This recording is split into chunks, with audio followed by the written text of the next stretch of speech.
السلام عليكم ورحمة الله. النهاردة معاكم حلقة جديدة من حلقات بودكاست أرب إزاي. النهاردة غير أي حلقة، هنطبق كل المعلومات النظري اللي احنا اتكلمنا فيها بس بشكل عملي. ومعانا ضيفة جديدة وهي جويرية. ازيك يا جورجي؟ الحمد لله عاملة ايه؟ كويس. بما ان احنا بقى اتكلمنا كل الحلقات اللي فاتت دي على معلومات كتيرة وانتي سمعتي صح؟ يا ترى انا بطبق الحاجات دي ولا لا؟ أيوة. كلها؟ طيب، هنلعب النهارده مع بعض لعبة. في اللعبة دي فيها كل كارت فيه سؤال، والسؤال ده ليه هدف، وعن طريق السؤال هنقدر نعرف انتي حاسة بإيه أو أنا بعمل الحاجات دي ولا لأ، عشان أشوف بقى أنا بقول الحقيقة ولا بكذب على الناس. اتفقنا؟ اتفقنا. بصي يا ستي، عندنا في أول كارت من الكروت بيقولك إيه أكتر حاجة ماما وبابا بيعملوها وبتحبيها منهم؟ مم. لما ماما وبابا يقولوا لي حاضر او يقولوا لي هنعمل لك اللي انت عايزاه. دي أكتر حاجة بتحبيها ماما وبابا يعملوها؟ انت عارفة الكارت ده هدفه إيه؟ هدفه ان احنا نشوف ايه الحلو اللي ماما وبابا بيعملوه. يعني معنى كده ان بابا وماما لو عملوا حاجه وحشه مش هتحبيهم، لا احبهم برضه. يبقى احنا ندور على الحلو. ايه، مفيش فينا حاجه حلوه خالص؟ لا في حاجات كتير. طيب ماشي.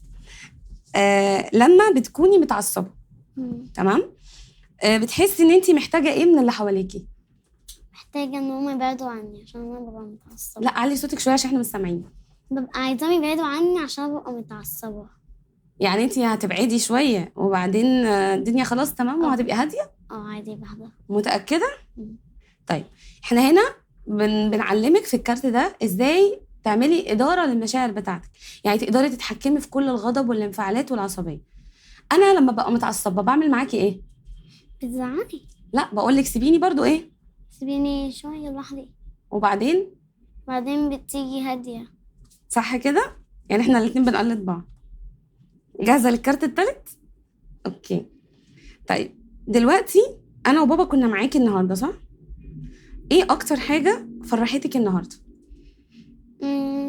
لما عشان انا رحت اليوسي ماس مع صحابي وكان نفسي في هدف عن ان انا اكسب الكاس في المسابقة واطلع المركز الاول. برافو. طيب، وحاسة بإيه بقى لو أنتي فضلتي مواظبة على إن أنتي تروحي المسابقة؟ هبقى فرحانة جدا جدا، اسعد واحده يعني. طيب اساليني بقى انا عشان نفس يبقى معايا السؤال. الكاس. انت بقى اللي هتساليني نفس السؤال. ايه هتقولي لي برضو ايه اكتر حاجه ايه اكتر حاجة حلوة، ايه اكتر حاجة عملتيها النهاردة فرحتك؟ ان انت معايا النهارده. عارفه ليه؟ ليه؟ عشان خاطر انا كان نفسي نبقى اصحاب من زمان قوي. ماشي. صح. انت مبسوطه؟ اوكي. هو انا قلت لك بحبك النهارده كم مره؟ 2 تقريبا. 2. ماشي، نخليكي كده تعدي على طول. عندنا كارت كمان. انت هتساليني ايه اكتر حاجه انا بحبها في شغلي، ماشي، وانا هسالك ايه اكتر حاجه بتحبيها في مدرستك. ماشي. ايه اكتر حاجة بتحبيها في شغلك انهي شغل؟ اللي انت بتشتغلي فيه حاليا؟ مش انت عندك معلومه ان انا ما بحبش الشغل الاولاني صح؟ اكتر حاجه بحبها في شغلي الاولاني هي الطلبه بتوعي، واكتر حاجه بحبها في شغلي الجديد اللي هو الحر اللي انا شغاله فيه دلوقتي هما المرضى بتوعي او العملاء اللي انا بشتغل معاهم.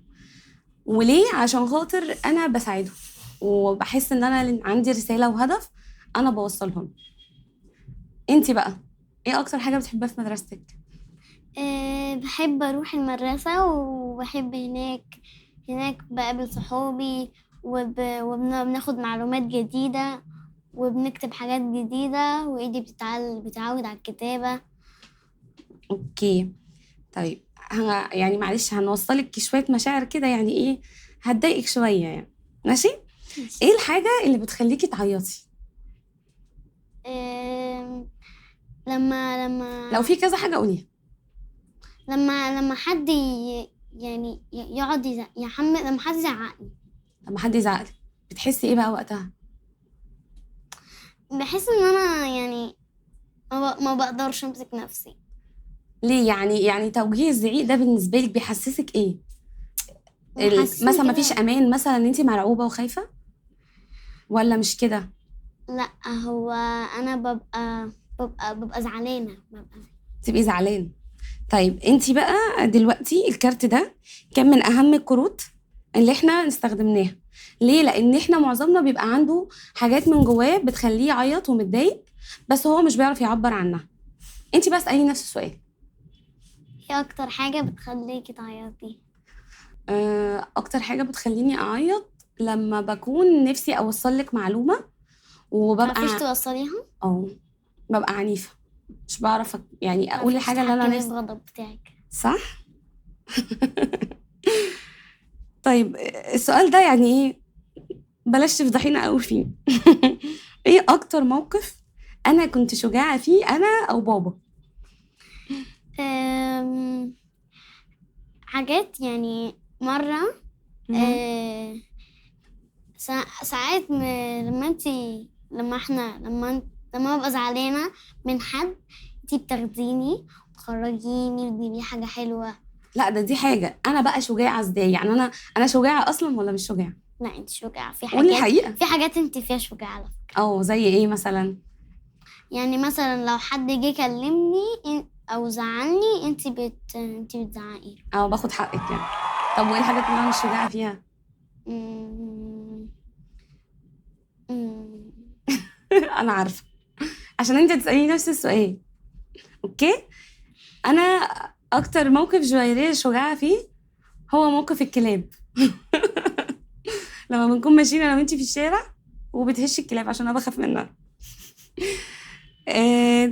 طبعا الكارت ده برضو من الكروت المهمه قوي، عشان ده بيفعل الحوار والتواصل ما بيني وما بينك، صح؟ علشان مش كل الامهات بيبقى عندها خبره ان هي تقدر تتكلم مع اولادها كده ويفتحوا قلبهم ويتكلموا، صح؟ اوكي. طولت عليكي ولا لسه؟ لا لسه. السؤال ده بقى مهم بالنسبه لك جدا. بالنسبه لي انا؟ لو بابا وعدك بخروجه ورجع من الشغل تعبان وقال لك مش هنخرج النهارده يا زوجي، هتحسي بايه وقتها؟ بحس ان انا زعلانه عشان بيبقى عايزه اخرج.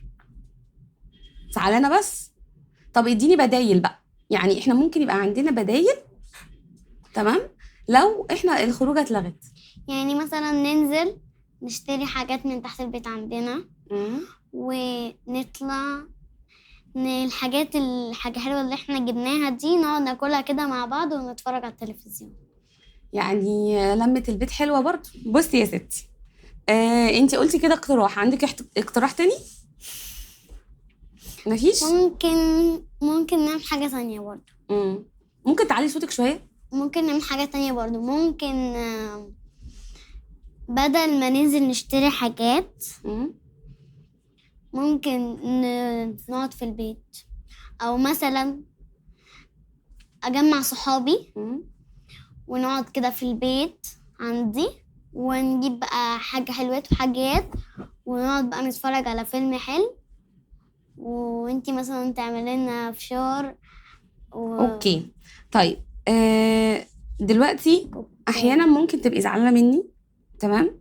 وجواكي كلام مستخبي جواكي مزعلك ومش عارفه تقوليه، فانا بديكي النهارده اوبشن وفرصه ان انت تتكلمي زي ما انت عايزه وتقولي لي ايه اكتر حاجه زعلتك مني، اوكي؟ وعايزاني اصالحك ازاي؟ اكتر حاجه زعلتني منك لما انت بتبقي عايزه تبقي، يعني لما انت مثلا تبقي متعصبه بتبقي عايزه تبعدي عننا عشان تهدي. انا بقى ما بحب، انا بزعل لما انت بتقولي كده. انت بتخافي ان انا همشي يعني؟ دي اكتر حاجه بتزعلك؟ طيب المفروض ان انا بقى يعني اصالحك ازاي؟ عايزاني اصالحك ازاي؟ مش عايزاكي تعصبي تاني ولا عايزاكي تمشي تاني. اوكي ماشي. مين اكتر حد في صحابك انت بتحبيه او في العيله؟ لا صحابي انا بحبهم كلهم، اما في العيله انا عيله. عيلتنا، عيلتي انا او بابا، احنا الاثنين.